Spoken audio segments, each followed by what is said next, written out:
एकेकाळी राहुल नावाचा एक 17 वर्षांचा मुलगा होता.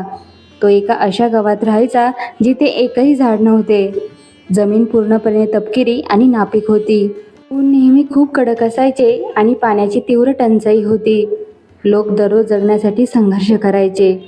राहुलचे वडील बाजारात भाज्या विकायचे, पण माती खूप कोरडी असल्यामुळे भाज्या नीट उगवत नसत.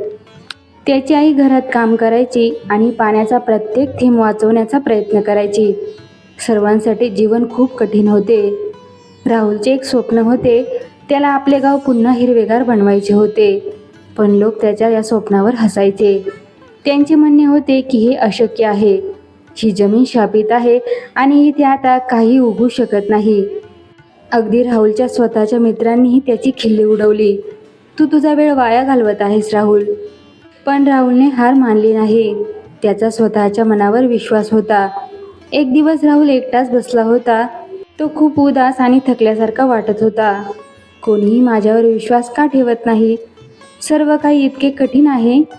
त्याच्या आईने त्याला शांत बसलेले पाहिले. ती आली आणि त्याच्या शेजारी बसली. माझ्या मुला, तू इतका उदास का दिसत आहेस? राहुल म्हणाला, आई, मला झाडे लावायची आहेत. मला माझे गाव सुंदर बनवायचे आहे. पण कोणीही मला साथ देत नाही. सर्वजण माझ्यावर हसतात. त्याच्या आईने प्रेमाने त्याचा हात पकडला आणि म्हणाली, माझ्या बाळा, महान गोष्टींची सुरुवात नेहमीच छोटी असते. इतरांनी विश्वास ठेवण्याची वाट पाहू नकोस. आधी तू स्वतःवर विश्वास ठेव, मग इतर लोक तुझ्या मागे येतील. आईच्या शब्दांनी राहुलला एक नवी आशा दिली. त्याने आपले काम सुरू करण्याचा निर्णय घेतला. मग तो एकटाच का असेना. मग कोणीही त्याची मदत केली नाही तरीही. दुसऱ्या दिवशी सकाळी राहुल खूप लवकर उठला. त्याने एक छोटी पिशवी घेतली आणि गावाच्या कडेला असलेल्या रिकाम्या जमिनीवर गेला. त्या जमिनीचा कोणीही वापर करत नव्हते. राहुल त्या कोरड्या जमिनीवर बसला. त्याने आपल्या हातांनी एक छोटा खड्डा खणला आणि आपले पहिले बी पेरले. ते एका कडुनिंबाच्या झाडाचे बी होते. त्याने त्यावर थोडे पाणी घातले आणि ते मातीने झाकून टाकले. तो उभा राहिला आणि त्याने जमिनीकडे पाहिले. फक्त एक बी, पण ती एक सुरुवात होती. राहुल हसला. त्याला जाणवले की त्याच्या आत काहीतरी बदलले आहे. हे माझे पहिले पाऊल आहे. उद्या मी आणखी लावेन. रोज सकाळी राहुल त्या ठिकाणी जायचा. तो दररोज एक बी पेरायचा. कधी कधी तो 2 बिया पेरायचा. त्याने बिया विकत घेण्यासाठी स्वतःच्या पॉकेट मनीचा वापर केला. त्याने जुन्या बाटल्यांमध्ये पावसाचे पाणी गोळा केले. तो आपल्या बियांना खूप काळजीपूर्वक पाणी द्यायचा. दिवस गेले, आठवडे गेले, पण काहीही उगवले नाही. जमीन नापीकच राहिली. राहुल चिंतेत पडला. कदाचित लोक बरोबर होते. कदाचित इथे काहीही उगवणार नाही. पण तो थांबला नाही. त्याला आपल्या आईचे शब्द आठवत होते, महान गोष्टींची सुरुवात छोटी असते. 1 महिन्यानंतर राहुल त्या जागी गेला. त्याने एक छोटेसे हिरवे पान पाहिले. ते मातीतून बाहेर येत होते. आनंदाने त्याचे हृदय उडी मारू लागले. त्याला स्वतःच्या डोळ्यांवर विश्वास बसला नाही. एक खरे रोपटे. तो पळतच घरी गेला.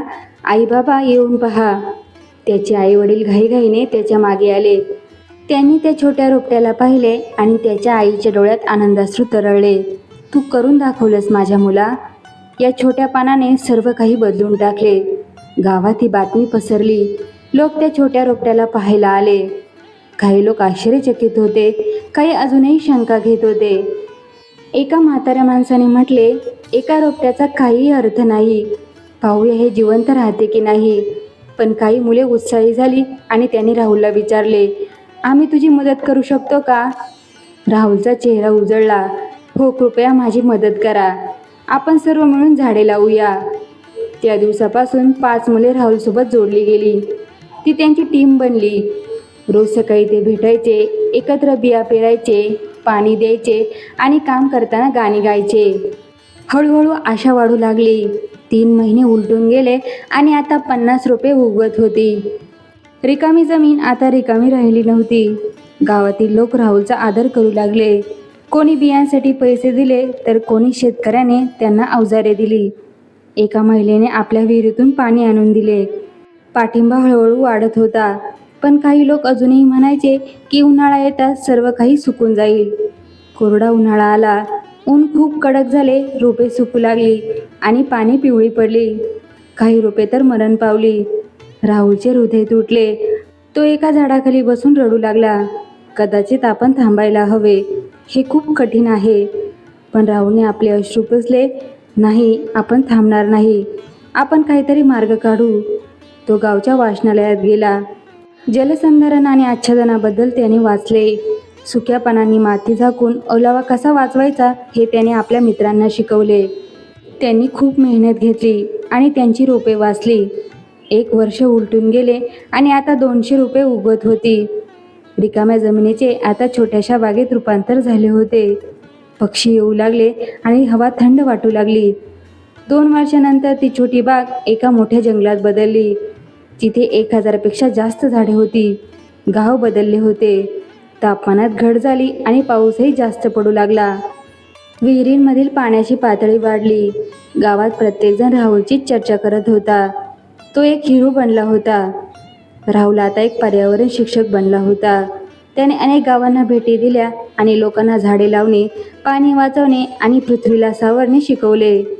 त्याने 1 सीड रिव्होल्यूशन, एक बीज क्रांती नावाचा एक उपक्रम सुरू केला, ज्यामध्ये हजारो लोक सहभागी झाले. राहुलच्या एका छोट्याशा प्रयत्नाने खूप मोठा बदल घडवून आणला. त्याने नेहमी लक्षात ठेवले की हे सर्व एका मुलापासून, एका बीजापासून आणि एका विश्वातून सुरू झाले होते. प्रिय मित्रांनो, आयुष्य तुम्हाला नेहमीच मोठ्या समस्या दाखवेल. लोक म्हणतील की काहीही बदलू शकत नाही. पण राहुलची गोष्ट लक्षात ठेवा. सुरुवात करण्याच्या ताकदीची आठवण ठेवा. तुम्हाला आजच सर्व काही बदलण्याची गरज नाही. फक्त एक छोटे पाऊल उचला. तुमचे पहिले बी पेरा. जर या गोष्टीने तुमच्या हृदयाला स्पर्श केला असेल तर कृपया आजच सुरुवात करा.